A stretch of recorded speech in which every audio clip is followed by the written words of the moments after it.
आता मी शेवते परिसरामध्ये आहे।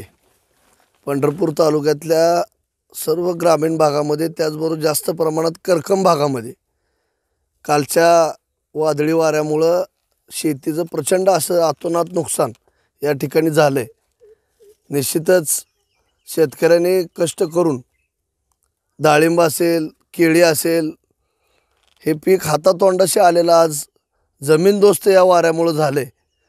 त्यामुळं आज मी शेवते परिसरात पाहणी केली असता म्हणजे हार्वेस्टिंगला आलेले का लवकरच एक 10-12 दिवसात ज्या बागा केळीच्या निघणार होत्या माल विकण्यासाठी त्या आज जमीनदोस्त झाल्यामुळं शेतकऱ्यावर खऱ्या अर्थानं उपासमारीची वेळ आली आहे।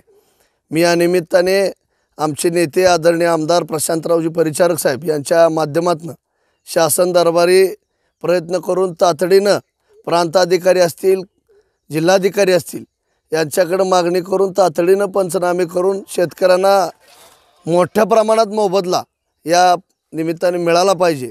आज अवकाळी पावसाचं मोठं संकट शेतकऱ्यावर असताना वाऱ्यामुळं पूर्ण पिकच उद्ध्वस्त झालीत। म्हणजे अनेक ठिकाणी जर बघितलं तर आज डाळिंबाच्या बागा, डाळिंबाची झाडं उन्मळून पडलेत आणि केळी तर बागा आपण सगळे बघितले की जमीनदोस्त झालेत। त्यामुळं शेतकऱ्यांना तातडीनं योग्य ती मदत शासनाच्या माध्यमातून व्हावी यासाठी आदरणीय प्रशांत मालकांच्या नेतृत्वाखाली आम्ही सर्वजण जिल्हाधिकारी, जिल्हा प्रशासन, तालुका प्रशासन यांना सांगून तातडीने महसूलच्या माध्यमातून पंचनामे होऊन शेतकऱ्याला योग्य मदत मिळाली पाहिजे यासाठी आम्ही मागणी करणार आहे।